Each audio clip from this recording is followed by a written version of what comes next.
Have you ever stood at the edge of your kitchen counter, drying a plate with a towel that's been used too many times, and wondered, how did I get here? Not just physically, though the house may feel quieter than it once was, but emotionally, how did you get to this place where everything you give feels unnoticed, where you're spoken to like a convenience, where your kindness is assumed, your time taken, your silence mistaken for agreement? It's a strange ache, isn't it? Because you don't do things expecting applause. You raised your children.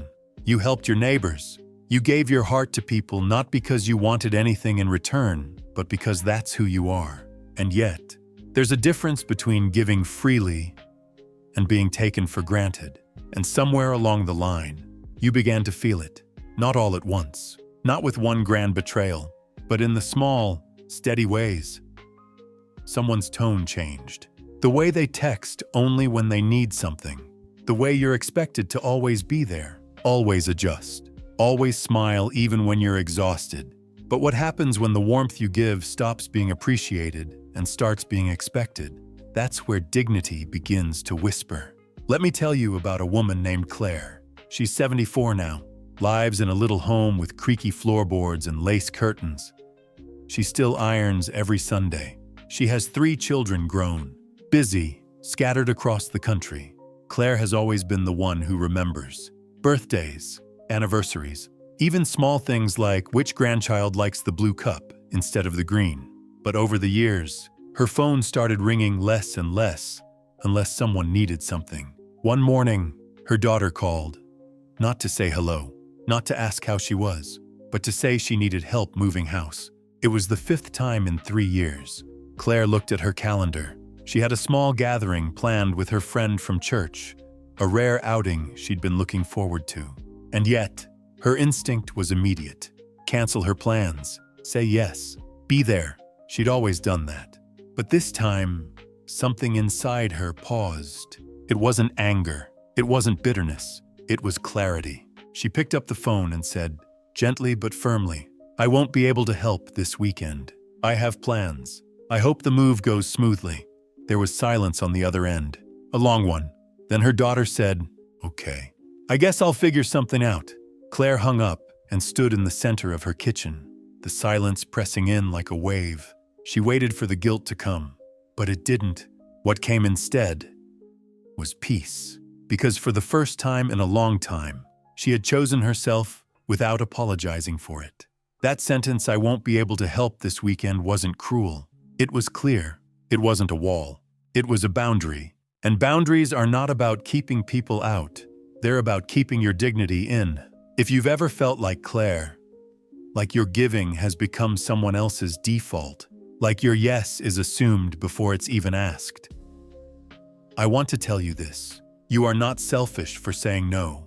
You are not unkind for needing space. You are not wrong for wanting to be seen. Not just for what you do, but for who you are. There's an old saying, the more available you are, the less valuable you appear. It's not always fair, but emotionally, it often plays out that way. When we teach others that we will always say yes, always adjust, always soften even when we're hurting, they learn to stop asking. They learn to assume, but you can begin to unteach that, one graceful no at a time. There's a dignity that comes from knowing when you're being used, and gently stepping away, not to punish, not to create drama, but to protect your peace. Let me tell you about Lucas. He's 78, widower, soft-spoken, kind to a fault. He spent most of his retirement helping his son's family, watching the kids, fixing up the garage, lending money when things got tight. At first, it felt good, like he was needed, like he still had purpose. But slowly, he began to notice no one asked how he was. No one stayed after dinner to talk. His birthday came and went with a brief phone call. And when he mentioned being tired or needing a hand with the roof, the topic changed. Lucas sat on his porch one evening, watching the sun melt into the horizon, and he realized something that broke his heart a little. He wasn't being loved. He was being used. He didn't say anything right away, but inside, he began to change. He stopped making himself so available.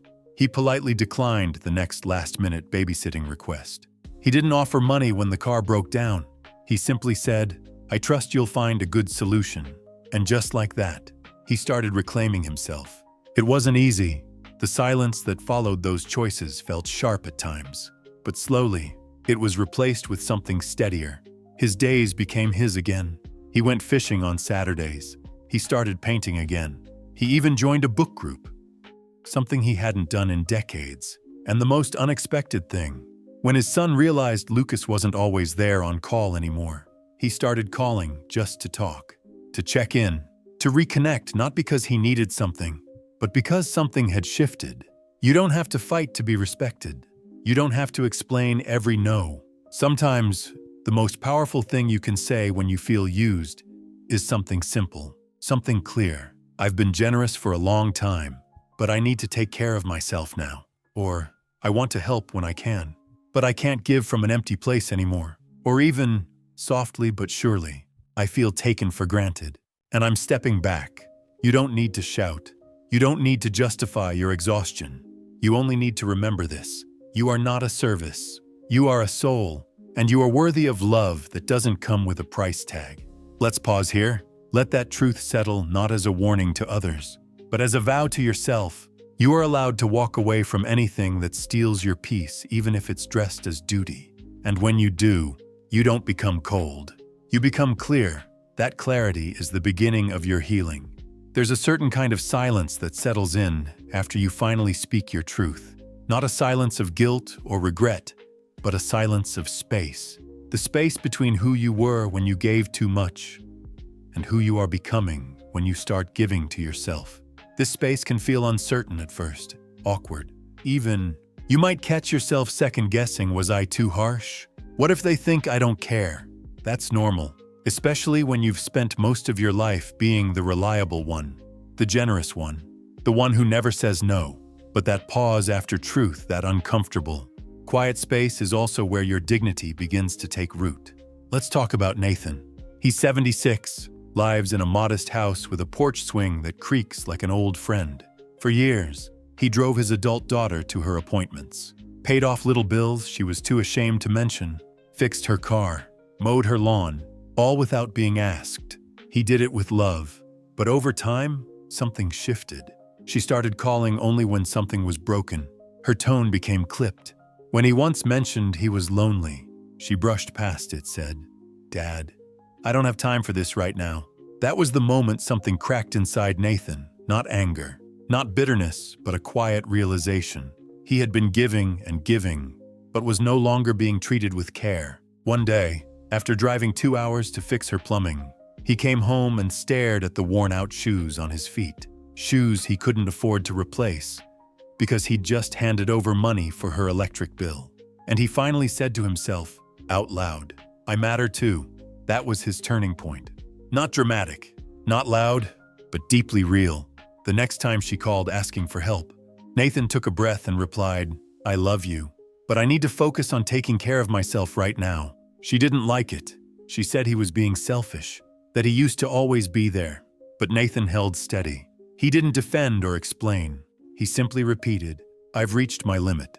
And that limit, spoken calmly, clearly was the beginning of something powerful. Not just for him, but for their relationship. Because when you stop letting people take you for granted, they're forced to look again. And sometimes, for the first time, they begin to see you not just as a function, but as a person. Boundaries don't push people away. They reveal who's willing to meet you with mutual respect. Henry had a similar journey. He's 70, retired from a long career as a postal worker, reliable to a fault. He was the friend everyone called when they needed to move a couch, drive to the airport, or talk through a crisis at midnight.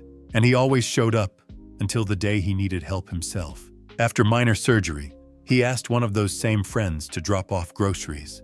They never showed. Another promised to help with his trash bins. They forgot.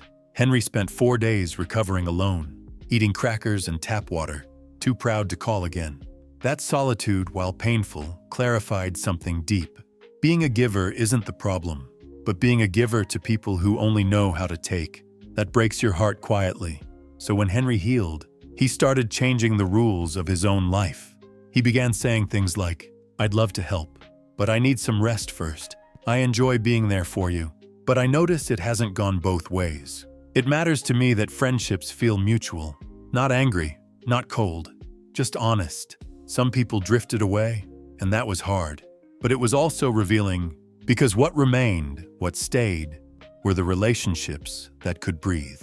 Relationships that respected his new presence. The ones where someone finally said back, "Thank you for everything you've done. How can I show up for you now?" That's the beauty of quiet self-respect. It doesn't scream. It doesn't shame. It simply shifts the energy in the room.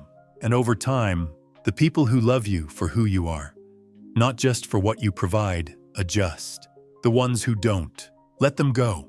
Your life is too precious to spend it performing for people who only see you through the lens of usefulness. You deserve reciprocity, not just responsibility. So let me ask you a gentle question. When was the last time you allowed yourself to rest without guilt? When was the last time you did something for yourself without checking first to see who might need something from you? It might feel foreign, even selfish, but it's not. It's balance. It's restoration. It's the beginning of stepping into a new way of being where you no longer ask, "Have I done enough?" and instead whisper, "Am I being kind to myself right now?" Respect doesn't begin when others recognize your worth. It begins when you do, and when you do, something else begins to happen. You walk differently. You answer calls differently. You offer your time with intention, not obligation. You begin to feel less drained after each interaction, because you're no longer leaking energy trying to please everyone. That's the subtle shift. You're not less loving. You're just less available to be used. And that shift, it creates space for dignity to live again. Let it grow. Let it steady your voice when you say, "No, not this time." Let it hold you when someone pulls away, because you no longer bend for them. Let it remind you that you are not here to rescue everyone at the cost of yourself. You are here to live, to love freely, to give when it feels right, not when it's demanded. You are not less, because you finally said enough. You are more honest, more whole, more yourself than you've been in years. So let yourself be seen first by you. Let yourself be protected first by you. Let yourself be cherished, yes, first by you. That's not the end of the story. It's the beginning of one that finally includes you at the center. There's something remarkable that begins to unfold when you stop over-explaining your worth and start embodying it. You become quieter in the best possible way. Not silent but steady, not distant but grounded. Your energy no longer leaks out, trying to manage other people's emotions or prove you're good enough.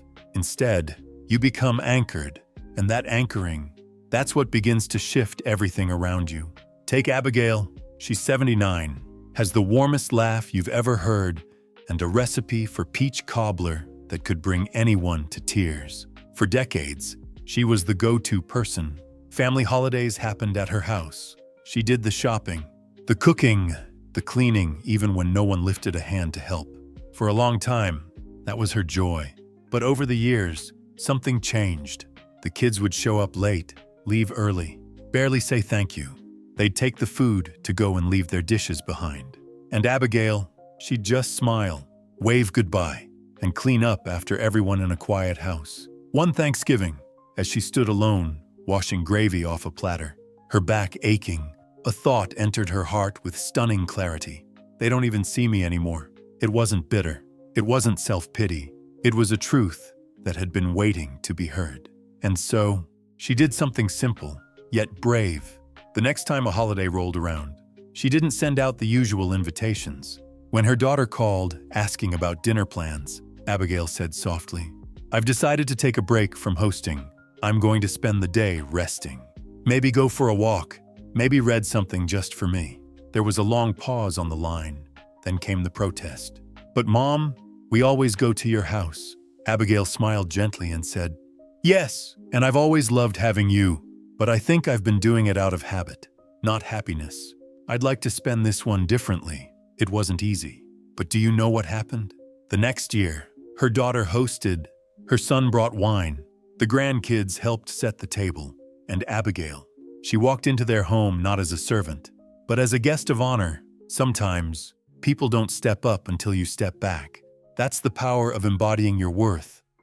not by demanding more from others, but by quietly choosing more for yourself. You begin to teach people, not with lectures, but with presence. Lucas found this out in his own way. He used to say yes to everything, driving friends to appointments, lending money, giving rides to the airport, even when he didn't have the energy, even when he didn't have the money. And the irony, the more he gave, the less he was appreciated. Requests turned into expectations. Gratitude faded into entitlement. So he began doing something different. He stopped over-explaining. He stopped sending long texts justifying why he couldn't help. He started saying things like, "That won't work for me this week," or "I'm not available for that, but I hope you figure it out." At first, he worried it sounded cold, but over time, it felt like freedom. He stopped feeling like a resource and started feeling like a person again. And here's the subtle miracle that followed. People started valuing his time more. They stopped assuming. They began asking, because he no longer showed up like someone with no boundaries. He showed up like someone who respected himself, and others followed suit. This doesn't mean every relationship gets repaired.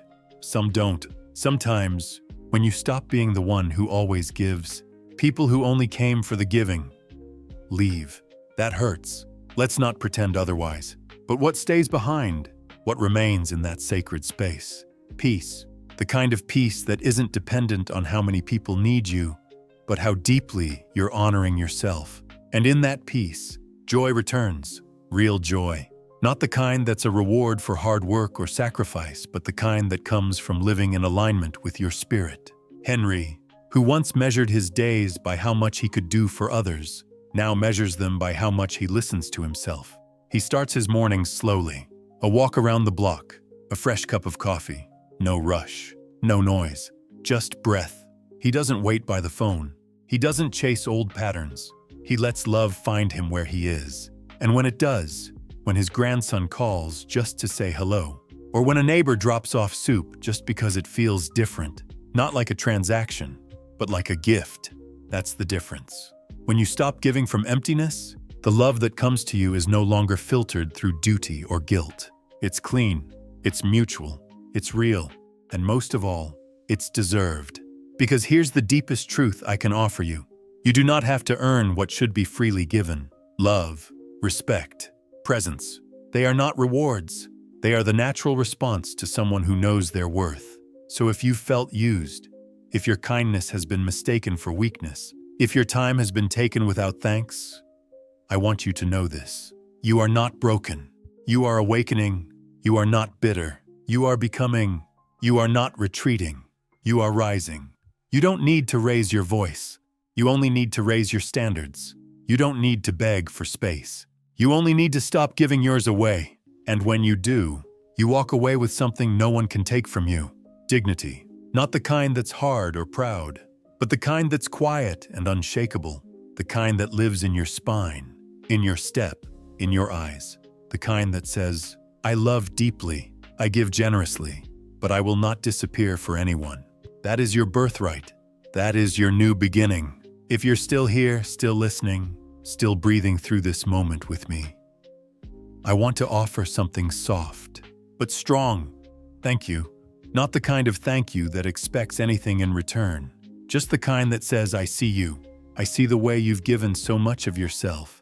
I see the quiet strength it took to admit you've felt used, overlooked, or taken for granted.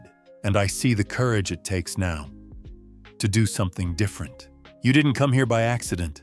You clicked on this video because something inside you has been whispering, there must be more than this. And you're right. There is life beyond being the one who's always available. There is joy beyond giving until you're empty. There is dignity in saying, that's enough, and letting the silence that follows cleanse your spirit, not punish it.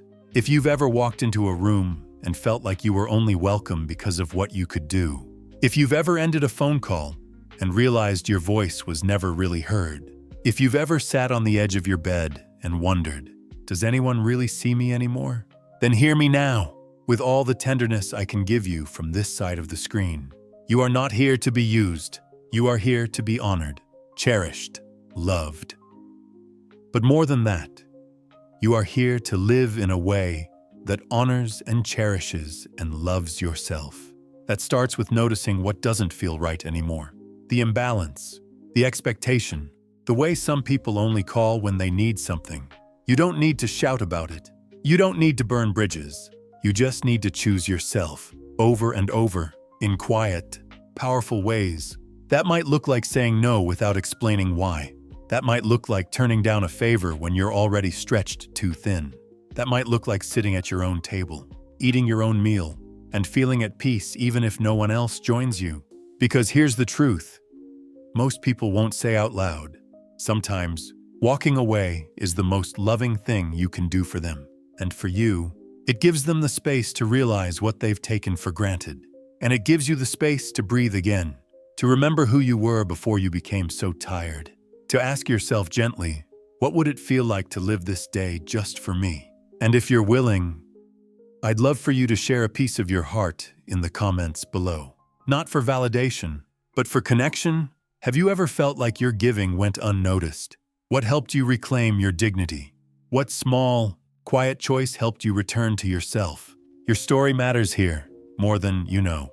Someone else might read it and feel just a little less alone, a little more seen, a little more brave.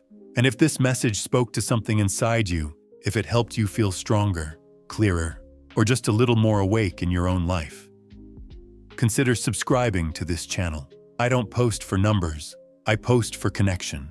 So if you'd like to walk this path together where we speak truth without shame, where we grow softer and stronger at the same time, click that red button below. You're not just welcome here, you're wanted. And before you go, let me say this one last time. You do not need to give until you're empty to be loved. You do not need to explain your worth. You do not need to fix everything or hold everyone together. You are allowed to choose yourself. You are allowed to be whole.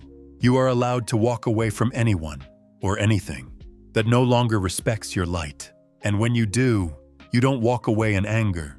You walk away in dignity, with your back straight, your heart full, and your spirit intact. You walk away not to punish, but to protect. Not to prove a point, but to keep your peace. And you never walk away alone, because the part of you that has been waiting quietly, patiently, for years for this moment, that part walks beside you now, and it will never, ever leave your side again. Take a deep breath. You made it. You are seen. You are enough, and you are free.